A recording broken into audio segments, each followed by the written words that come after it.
ఓం శాంతి 16/4/1982 అవ్యక్త బాప్దాద యొక్క మధుర మహావాక్యాలు. సంగం యుగ స్వరాజ్య సభయే సర్వశ్రేష్ఠ సభ. ఈరోజు బాప్దాద ఏ సభలోకి వచ్చారు? ఈనాటి ఈ సభలో బాప్దాద తన యొక్క విశ్వం యొక్క రాజ్య స్థాపన కార్యంలో రాజ్య సహయోగి ఆత్మలను అంటే తమ రాజ్య కారోబారం యొక్క రాజ్య అధికారి పిల్లలను చూస్తున్నారు. సంగంయుగి స్వరాజ్య సభను చూస్తున్నారు.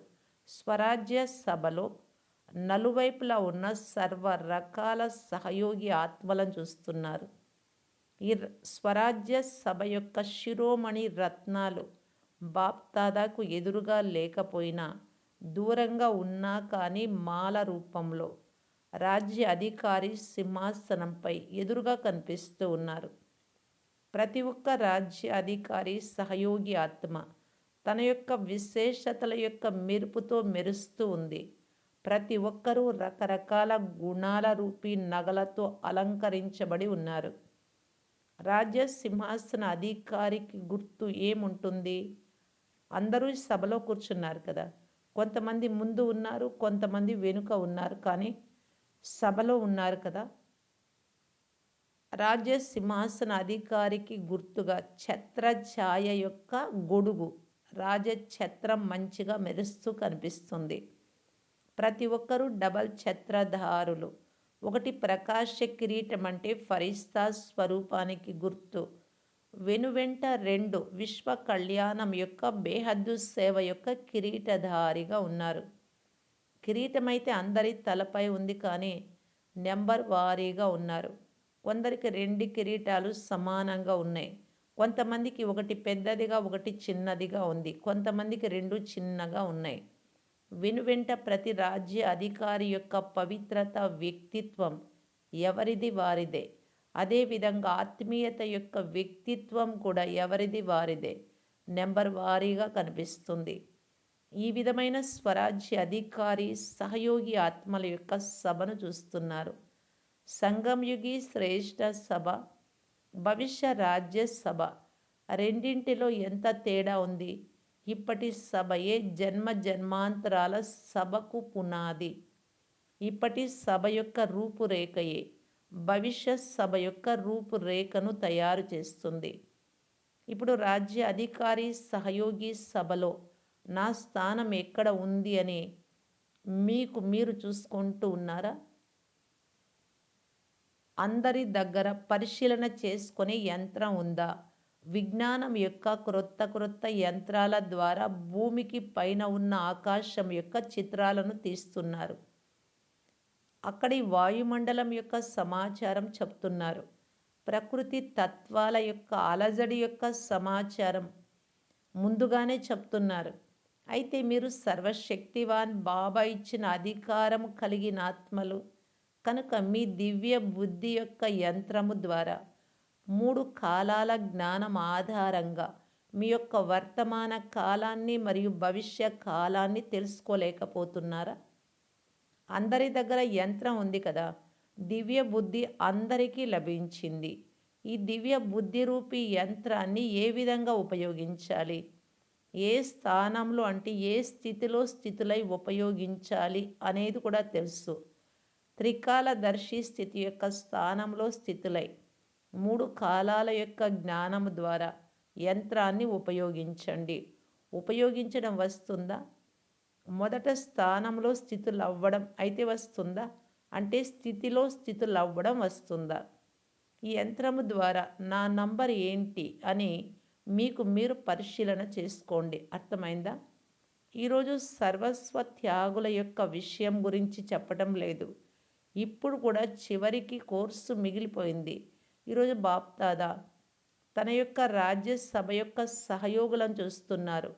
అందరూ ఇక్కడికి చేరుకున్నారు. ఈరోజు సభలో స్నేహి ఆత్మలు ఎక్కువగా ఉన్నారు కనుక స్నేహి ఆత్మలకు కూడా బాప్దాదా స్నేహం యొక్క రిటర్న్లో స్నేహం ఇవ్వటానికి స్నేహ సభలోకి వచ్చారు.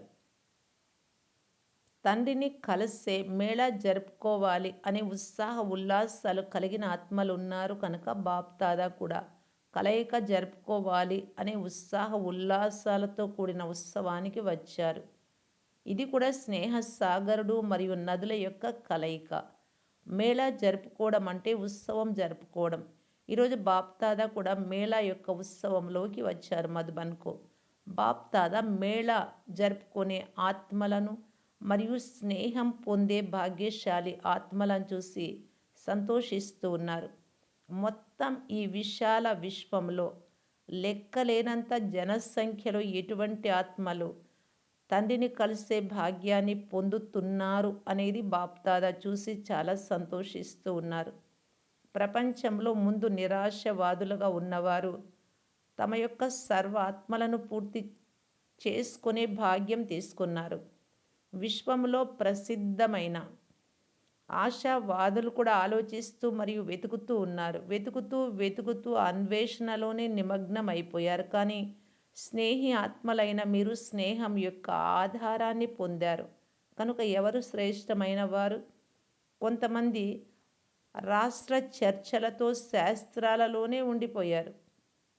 కొంతమంది మహాత్ములుగా అయ్యారు. కానీ ఆత్మ మరియు పరమాత్మల విషయంలో చిన్న భ్రాంతి కారణంగా భాగ్యం నుండి వంచితమైపోయారు.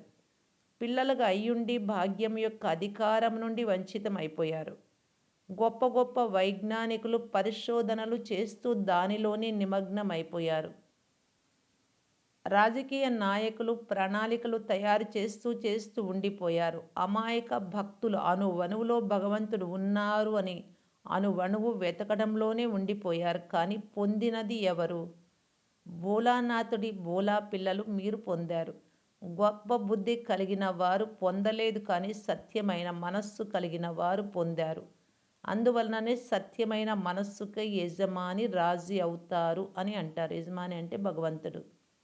సత్యమైన మనస్సు ద్వారా అందరూ బాబా యొక్క హృదయ సింహాసన అధికారులుగా కాగలరు. సత్యమైన మనస్సు ద్వారానే మనోభిరాముడైన బాబాను మీ వారిగా చేసుకోవచ్చు. సత్యమైన మనస్సు లేకుండా సత్యమైన బాబా యొక్క స్మృతి నిలవదు. సత్యమైన మనస్సు కలిగిన పిల్లల సర్వశ్రేష్ఠ సంకల్పరూపి ఆశలు సహజంగా సంపన్నమవుతాయి. సత్యమైన మనస్సు కలిగిన వారు సదా బాబాను సాకారంగా, ఇక్కడ ఆకారంగా, ఫరిస్తా రూపంలో మరియు నిరాకారంగా శివబాబా 3 రూపాలలో సదా తోడును అనుభవం చేసుకుంటారు. మంచిది. ఈ విధంగా సదా స్నేహ సాగరం ద్వారా కలయిక జరుపుకునే గంగా ప్రవాహాలకు సదా స్నేహం ఆధారంగా బాప్దాదాను సర్వ సంబంధాలతో అనుభవం చేసుకునే వారికి, భోలానాథుడైన బాబాతో సదా వ్యాపారం చేసే వారికి, ఈ విధంగా సత్యమైన మనస్సు కలిగిన శ్రేష్ఠ ఆత్మలకు బాప్దాదా యొక్క ప్రియ స్మృతులు మరియు నమస్తే. ఓం శాంతి.